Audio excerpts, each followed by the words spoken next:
It's a way of training like yoga. People think that psychedelics are somehow the easy way out. This is what people think who wouldn't dare dream of taking one. And it's not because it's the easy way out. It's because they sense the reality of it, the reality of the fact of it, and the challenge of assimilating it. I mean, it's very real. It's not a metaphor. It's not an analogy. It's not a dramatic reconstruction. It is not a simulacrum. It is not a model. It is the pure essence of the thing itself. It's real.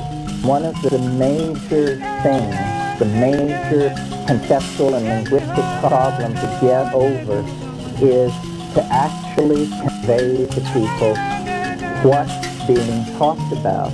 Because probably I would assume 95% of the people in this room have something under their belt which they call drug experience.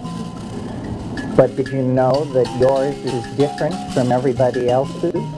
And that these things range from, mild tingling in the feet to, language failed. And the thing to put across is the reality of the presence of this thing. The real experience is so deep and so boundary dissolving that it's frightening. We're not just talking about passive agents of transformation and slideshows of alien worlds and stuff like that. The central mystery is that the thing is animate, that there is at the center of these experiences an organized intellect, an ally, a spirit, an other, and an I-thou relationship is possible. And this is just, now this leads us to the edge of simply wild hyperbole and out into the realm of the utterly improbable. We have no place in our worldview for something like this. I mean, is it an extraterrestrial? Is it Gaia?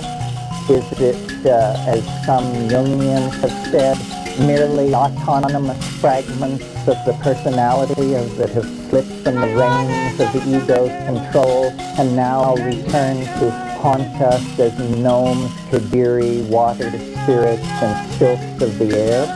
Well, I don't know, but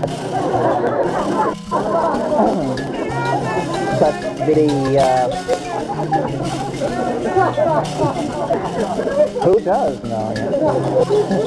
But the point not to be lost sight of is that, again, this is real. This is not rare. This is common on psilocybin. Imagine the impact of this on the rational mind, that you can be swept into a space where you have to entertain the possibility that, is this a UFO abduction, or am I dead, or am I just simply, God forbid, totally insane now, or what is happening? What is it? I mean, our science is trained to allow the slim possibility of extraterrestrials, and so our radio telescope points to the stars, shifting millions of signals at a time, searching for a radio civilization.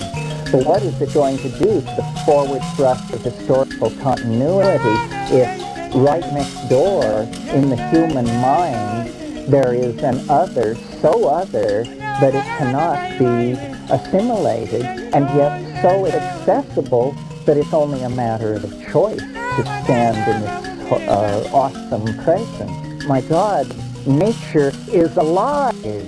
It's talking to us. It's alive. No, this is not a metaphor. I am not a romantic. This is not an artistic or aesthetic stance.